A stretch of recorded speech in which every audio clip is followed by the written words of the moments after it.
ফিরে এলাম বিরতির পর। বৃহস্পতিবার থেকে শুরু হতে চলেছে 34তম শিল্প এবং বাণিজ্য মেলা। আন্তর্জাতিক মেলা প্রাঙ্গণ হাপানিয়াতে শুরু হতে চলেছে এই মেলা। মেলাকে কেন্দ্র করে বিশেষ আয়োজন এবং উদ্বোধন করবেন মুখ্যমন্ত্রী। রাজ্যবাসীকে এই মেলায় যোগদানের আমন্ত্রণ জানিয়েছেন রাজ্যের শিল্প বাণিজ্য মন্ত্রী শান্তনা চাকমা। আজকে সাংবাদিক বৈঠকের মধ্য দিয়ে যাবতীয় বিস্তারিত তুলে ধরলেন বিশিষ্টরা। বৃহস্পতিবার থেকে 34তম আন্তর্জাতিক শিল্প মেলা শুরু এবং এই মেলা শুরু প্রসঙ্গে ছোট বড় শিল্পপতিদের বরাবরের অপেক্ষা থাকে বাণিজ্যের জন্য, শিল্পের জন্য।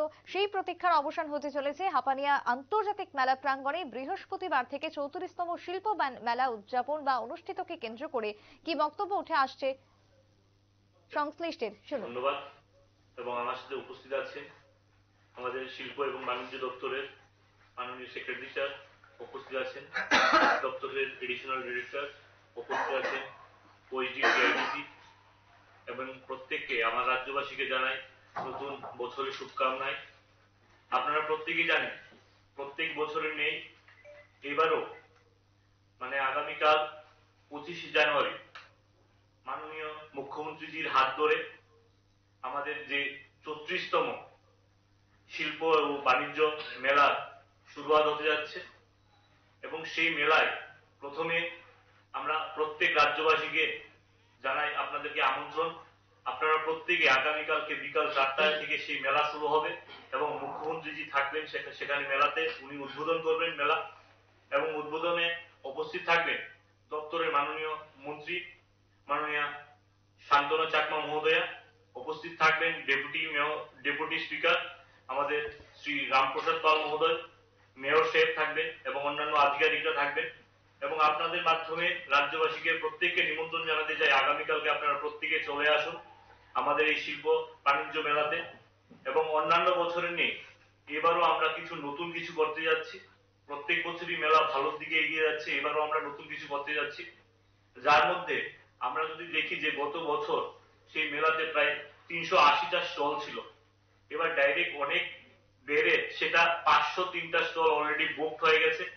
এবং অনেক ছোট ছোট শিল্প এবং মাঝারি থেকে বড় যারা আছে তারা অনেকেই যাচ্ছে সেখানে আরো স্টল নেওয়ার জন্য, কিন্তু আমরা অনেকটা বাড়িয়ে দিয়েছি, তারপর আমাদের কভার করতে পারছি না। অলরেডি আমরা অ্যাডভার্টাইজমেন্টও দিয়েছিলাম, কিন্তু 503টা স্টল অলরেডি বুকড হয়ে গেছে, এখন কমপ্লিট হয়ে গেছে যে সম্পূর্ণ স্টলগুলো। এবং তার মধ্যে যদি দেখি আমরা 4টা আদার কান্ট্রি থেকে, যেমন বাংলাদেশ, আফগানিস্তান, থাইল্যান্ড, দুবাই থেকেও এখানে যারা উদ্যোগীরা যারা আছে তাদের স্টল লাগাবে। এবং সারা ভারতবর্ষ থেকে 17টা রাজ্যের বিভিন্ন রাজ্য থেকে যারা উদ্যোক্তারা এখানে স্টল বাণিজ্য মেলাতে ভাগ নেবে এবং তাদের বিভিন্ন কোয়ালিটি যেটা যাদের ট্রেডিশনাল যে প্রোডাক্ট সেটা নিয়েও তারা আসবে।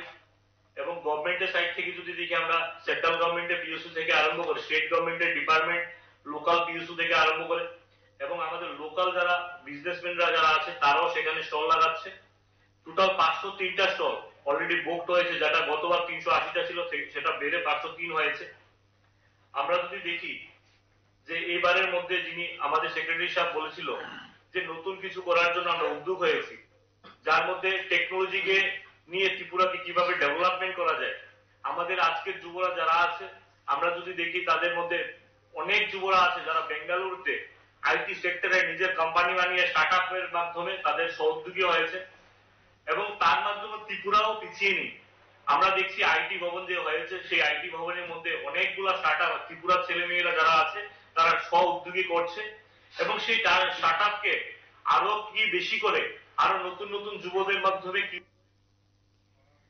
আপনারা শুনলেন আজকের এই সাংবাদিক বৈঠকের মধ্য দিয়ে টিআইডিসি চেয়ারম্যান নবদল বণিকের বক্তব্য। রাজ্যকে কিভাবে এগিয়ে নিয়ে যাওয়া যায়, তার জন্য স্টার্টআপের ভূমিকা কত বড় সেই কথাই যেরকম উঠে এসেছে। তার জন্য এই মেলা থেকে, তার পাশাপাশি এই মেলা থেকে মানুষের আয় উপার্জন যে হয় তার জন্য অপেক্ষা থাকে গোটা একটা বছরের, সে কথা উঠে এসেছে আজকে বৈঠকের মধ্য দিয়ে। একটা ছোট্ট বিরতির পর ফিরে আসছি, সঙ্গে থাকুন।